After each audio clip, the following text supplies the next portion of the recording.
Welcome to the exciting universe of music theory. Are you ready to learn? Then let's begin. Today we will talk about scale 1463, Zaptyllic, which sounds like this.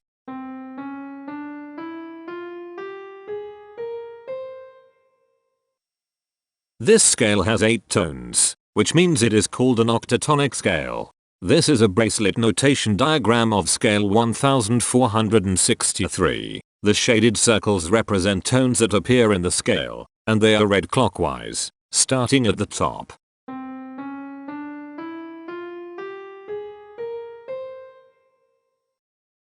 The pitch class set for this scale is 0, 1, 2, 4, 5, 7, 8, 10. The fourth class is 827. This set is prime. The structure of a scale is a description of the interval distance between each successive tone. This scale has a structure of 1-1-2-1-2-1-2-2.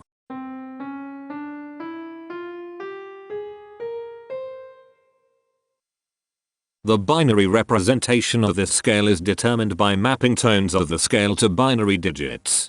Each binary digit represents a power of 2.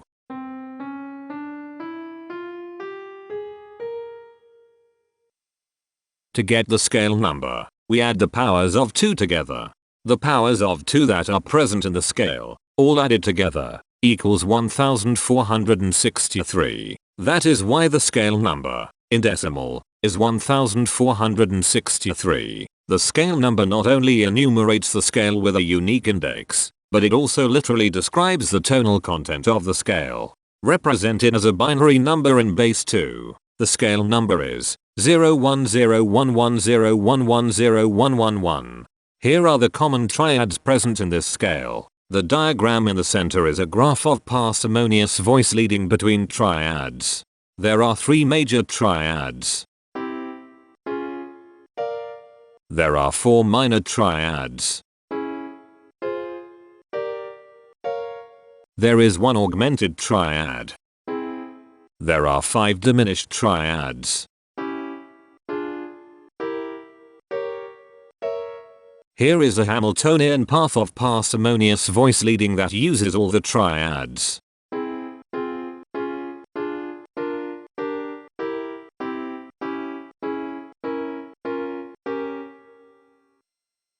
This scale has 8 modes. The first mode is itself.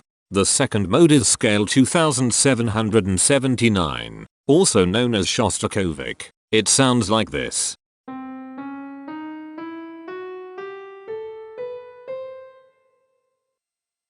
The third mode is scale 3437, also known as Zaptyllic. It sounds like this.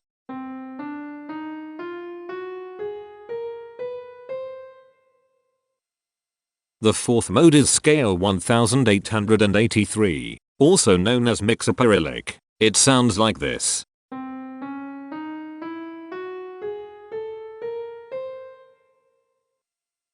The fifth mode is scale 2989, also known as bebop minor. It sounds like this.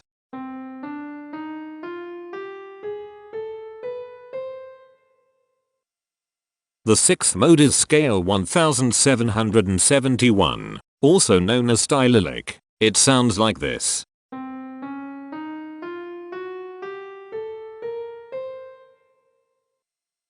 The seventh mode is scale 2933, also known as Zaptyllic. It sounds like this.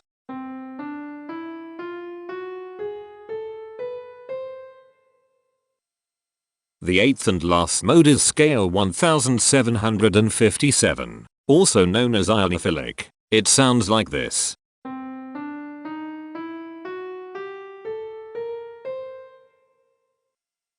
Imperfections are tones that have no tone, a perfect fifth interval above them. This scale has 3 imperfections. They are at positions here, here, and here. Hemitones are instances where 2 tones in the scale are a semitone apart. This scale has 4 hemitones. They are at positions here, here, here, and here. Cohemitones are instances where 2 hemitones are beside each other. This scale has 1 cohemitone here. The distribution spectra describes the size of each of the scale steps, which in turn describes how evenly spaced the tones are. A generic interval is how many scale steps are between one tone and another. A specific interval is how many semitones apart they are. The generic interval of one scale step comes in two different specific interval sizes, 1 semitone and 2 semitones. The spectrum width of this generic interval is the highest, 2, minus the lowest, 1, which equals 1. The generic interval of two scale steps comes in three different specific interval sizes, 2 semitones, 3 semitones, and 4 semitones. The spectrum width of this generic interval is 2. The generic interval of 3 scale steps comes in two different specific interval sizes, 4 semitones and 5 semitones. The spectrum width of this generic interval is 1. The generic interval of 4 scale steps comes in 3 different specific interval sizes, 5 semitones, 6 semitones, and 7 semitones. The spectrum width of this generic interval is 2. The generic interval of 5 scale steps comes in two different specific interval sizes, 7 semitones and 8 semitones. The spectrum width of this generic interval is 1. The generic interval of 6 scale steps comes in 3 different specific interval sizes, 8 semitones, 9 semitones, and 10 semitones. The spectrum width of this generic interval is 2. And finally, the generic interval of 7 scale steps comes in two different specific interval sizes, 10 semitones and 11 semitones. The spectrum width of this generic interval is 1. The spectrum variation is the sum of all the widths, divided by the number of tones. The spectrum variation of this scale is 1.25. Since the variation is greater than 0, this indicates that the scale is not perfectly even. The highest spectrum width is 2. Since this is greater than 1, we know that this scale is not maximally even. If every spectrum has exactly 2 specific intervals, we call that the Myhill property. This scale does not have the Myhill property. Since the generic interval ranges do not overlap, this scale is proper, but it is not strictly proper because some specific intervals appear in more than one spectrum. The interval vector of a scale is a description of what intervals exist between its tones. There are 4 intervals with the size of 1 semitone. They are here, here, here, and here. There are 5 intervals with the size of 2 semitones. They are here, here, here, here, and here. There are 6 intervals with the size of 3 semitones. They are here, here, here, here, here, and here. There are 5 intervals with the size of 4 semitones. They are here, here, here, here, and here. There are 5 intervals with the size of 5 semitones. They are here, here, here, here, and here. There are 3 intervals with the size of 6 semitones. They are here, here, and here. Each interval does not appear in this scale a unique number of times, so this is not a deep scale. Heteromorphisms are comparisons between every interval in a set. They can be classified as contradictions, ambiguities, and differences. A contradiction exists when a small generic interval has a bigger specific size than a larger generic interval. For example, if a generic third interval has a larger size in semitones than a generic fourth interval, that is a contradiction. The number of contradictions in this scale is 0. An ambiguity exists when 2 intervals have the same specific size, but they have different generic intervals. For example, if a generic fourth and a generic third interval are the same size in semitones, that is an ambiguity.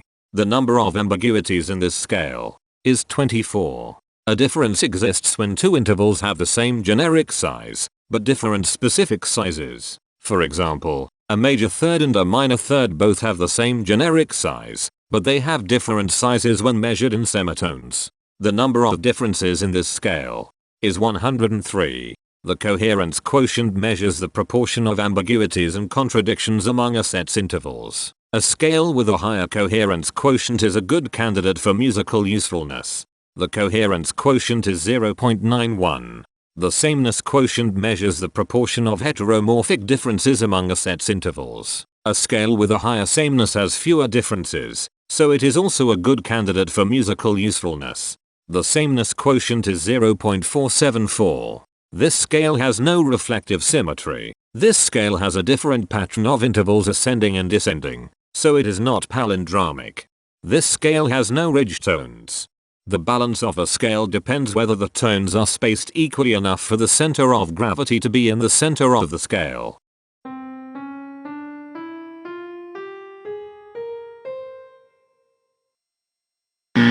This scale is not balanced. The inverse of a scale is a mirror image. It is what you get when the sequence of intervals is reversed. The inverse of this scale is scale 3509, also known as Zaptyllic. This scale is chiral. It cannot transform into its inverse by rotational transformation. This scale has no rotational symmetry. For even more detail about this scale, visit ianring.com/musictheory/scales/1463. If you found this video informative, please consider supporting this channel by becoming a patron. Of course, not everyone has the means to support a project like this one financially, and that's okay. But if you are able to spare just $1 a month, your help is deeply appreciated. It will not only allow others to continue enjoying this series for free, but will also go toward improving the quality and quantity of music theory resources we can provide. Go to patreon.com/musictheory and join others like yourselves who totally geek out on all this nerdy stuff. Thank you to these Patreon patrons.